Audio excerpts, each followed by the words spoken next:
Mahal na araw. Mga karakter sa kwento. Ang pamilya de la Cruz.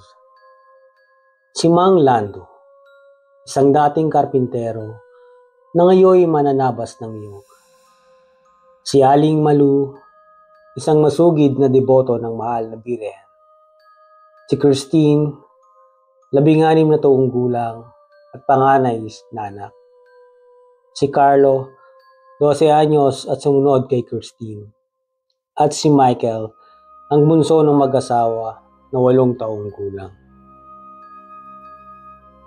Tahimik ang barangay San Ramon. Isang liblib na baryo sa paanan ng isang bundok sa Bicol. Malapit na ang mahal na araw. At sa San Ramon, ito hindi lamang panahon ng pag-aayuno at panalangin. Sa bawat 3 taon, isinasagawa ang tinatawag nilang ritual ng pagsisisi. Ito'y isang lihim na seremonya na isinasagawa sa loob ng gubat. Sa isang abandonadong kapilya. Ayon sa matatanda, ang ritual ay para maiwasan ang pagbabalik ng isang matandang sumpa. Ang tinatawag nilang pangako ng itim na kalbaryo. Sabi ng kwento, may isang pari noong panahon ng Kastila na nagtangkang buwagi ng pagsamba sa isang itim na ribulto ng Kristo sa lugar. Ngunit matapos niyang sirain ito, isa-isa namang nagkasukit, nabaliw at namatay ang mga taga-baryo. Sa simula noon, tuwing mahal na araw, may pinipiling pamilyang mga katatanda upang magkain ng alay. Kadalasan ay isang hayop, pero minsan, ayon sa mga bulong, isang buhay na tao. Biyernes ng umaga, bago ang linggo ng palaspas. Tinawag si Mang Lando ng kapitan ng barangay. Naroon din si Kinakadomeng, ang matandang albularyo, at ilang kagawad. Ikaw at ang iyong pamilya ang napili ngayong taon, Lando, ani kapitan. Isang malaking karangalan. Kailangan ng isang malinis na pamilya. At dahil si Malu ay tapat na deboto, kayong 5 ang kukumpleto sa ritual. Nag-aalangan si Mang Lando, ngunit napatanguring. Sa kanilang baryo, hindi pwedeng tanggihan ang paanyaya. Isa itong tungkulin o parusa. Depende kung sino ang tinatanong. Nang gabing iyon, kinausap niya si Aling Malu. Hindi ako kampante rito, Malu. Lalo na't isasama pa ang mga bata. Hindi ba't may mga kwento tungkol sa nawawala? Ngunit nanatiling matatag si Malu. Ang pananampalataya magliligtas sa ating Lando.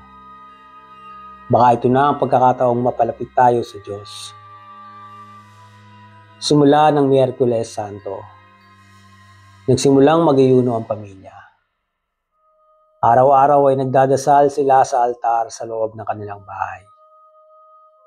Pinapaliguan ng dasal ang maliit na imahe ng itim na Kristo na namanapan ni Malu sa kanyang lola. Si Christine ay tila hindi mapakali. Lagi siyang nakakita ng mga anino sa paligid ng bintana tuwing gabi. Si Carlo naman ay laging nilalagnat tuwing hating gabi. At si Michael ay nagsimulang magsalita ng kakaibang wika habang natutulog. Isang salitang wikang Latin o matandang Espanyol. Ma, may bumubulong sa akin sa panaginip. Bulong ni Christine. Sabi niya, huwag kaming pupunta sa kapilya. Nag-aalala si Mang Lando. Ngunit si Aling Malu ay tila mas lalong lumalalim sa kanyang pananampalataya. Subok lang ito ng pananampalataya. Baka demonyo ang gumugulo sa mga bata. Sagot niya habang nahinihigpitan ang hawak sa rosaryo. Dumating ang Biyernes Santo. Bago mag-alas 12 ng hating gabi, dinala ang pamilya sa gitna ng kagubatan. Tinahak ang makipot na daan papunta sa abandonadong kapilya. Doon, naghihintay ang ilang matatanda. Nakasuot ng puting balabal. May takip ang muka. Sa gitna ng kapilya, naroon ang itim na Kristo. Isang rebulto na may nakakakilabot ng ngiti sa labi at mapupulang mata. Upo kayo sa harap. Kayo ang mga tagapaglinis ng sumpa ngayong taon. Wika ni Kadoming. Sinimula ng ritual sa pamamagitan ng pag-aalay ng dugo ng kambing. Ngunit habang tumatagal, tila may kakaiba sa hangin. Parang may nagsisigawan sa labas ng kapilya. Gayong sila lang naman ang naroon. Biglang umihip ang malakas na hangin at nagsimulang gumalaw ang kandila, kahit walang bukas na bintana. At sa tuktok ng altar, tila gumalaw ang mata ng rebulto. Si Michael ay biglang tumayo at tumawa ng malakas. "Invenistimi," sigaw niya. "Ako ang narito. Ako ang naghihintay. Ako ang hinihintay." Nanginginig si Aling Malu. "Hindi yan ang anak ko." Nang magsalita si Michael sa banyagang wika, tila may bumalot na lamig sa buong pamilya. Ang kanyang mga mata ay tila wala ng pupil, maputi at blanco.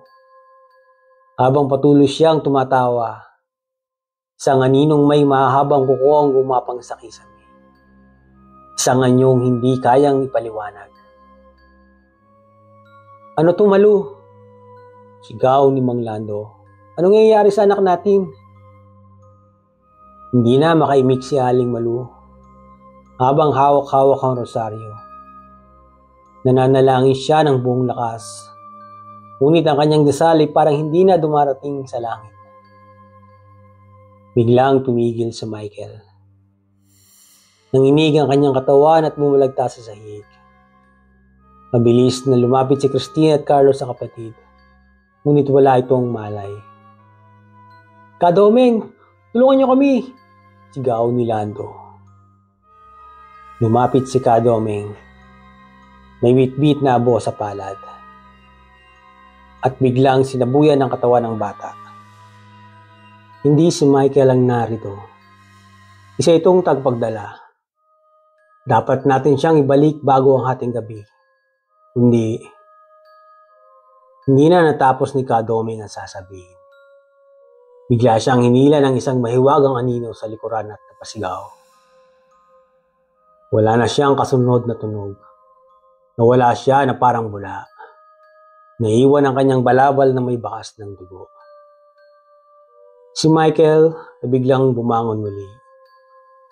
Ngunit hindi na siya ang kilala nilang bunso. Ang huling selyo ay nabuksan na. Kayo, mga tagapagdala, ay bahagi ng lumang kasunduan. Kada 3 taon, isang pamilya ang iaalay upang manatiling tahimik ang itim na kalbaryo. Unti-unti nagsimulang gumalaw ang mga estatwa sa loob ng kapilya. Ang mga santo ay mapupunit ang mga mukha at sa ilalim ng kanilang balat ay may mga itim na uod na gumagapang. Tumutulo ang itim na dugo mula sa krusipiyo. Lumapit si Aling Malu sa altar at nagsimula ang isaboy ang banal na tubig mula sa kanyang dalang bote. "Sa ngalan ng mahal na ina, lumayas ka sa katawan ng anak ko." Sumisigaw si Michael at bumagsak muli. Ngayon ay hindi na siya gumagalaw. Ngunit sa altar, isang hukay ang bumuka. Mula rito ay umahon ang rebulto ng itim na Kristo. Ngunit ngayon ay buhay. May balat at may mga matang nagliliyab. Sumpa ang inyong tinuloy. Ginising niyo ako muli. Sa gitna ng kaguluhan, biglang nagsalita si Christine. Ma, totoo ba ang panaginip ko? Ikaw ba ang pumili sa atin? Nagulat si Mang Lando. Anong ibig mong sabihin, Christine? Nanlumo si Aling Malu. Nang bata pa ako ang tanging nakaligtas sa ritual noong 1956. Inalay noon ang pamilya ko, ngunit binalikan ako ng ribulto sa panaginip. Sinabing babalik siya kapag hindi ko naibalik ang kasunduan. Kaya't ngayon, pinili ko tayong pamilya para matapos na ang sumpa. Hindi mo kami sinabihan. Galit na sigaw ni Lando. Binuwis mo ang mga anak natin. Akala ko kaya ko itong pigilan sa dasal. Ngunit huli na, uminog ang kapilya. Tumigil ang mundo at sa isang iglap, silang lima ay nasa loob ng isang lugar na parang salamin ng kapilya, pero madilim. Walang liwanag, walang hangin. Para silang nasa ilalim ng lupa. Habang tulala ang lahat, lumapit si Carlo sa harap ng ribulto. Kinuha niya ang rosaryo ni Aling Malu at saka lumuhod. Panginoon, kung totoo ka, iligtas mo kami. Patawarin niyo po si Mama. Kahit anong pagkakamali niya, kami na lang po ang kunin niyo. Napaluha si Mang Lando. Humagulhol si Malu. Biglang lumiwanag ang rosaryo. Napasigaw ang ribulto at tila nasunog sa liwanag ng iyon. Isang malakas na lindol ang yuminig sa paligid at isang puting liwanag ang bumulagta sa buong kapilya. Nagmulat ng mata si Christine. Wala na sila sa kapilya. Nasa bahay na sila. Umaga na ng linggo ng pagkabuhay. Panaginip lang ba ang lahat?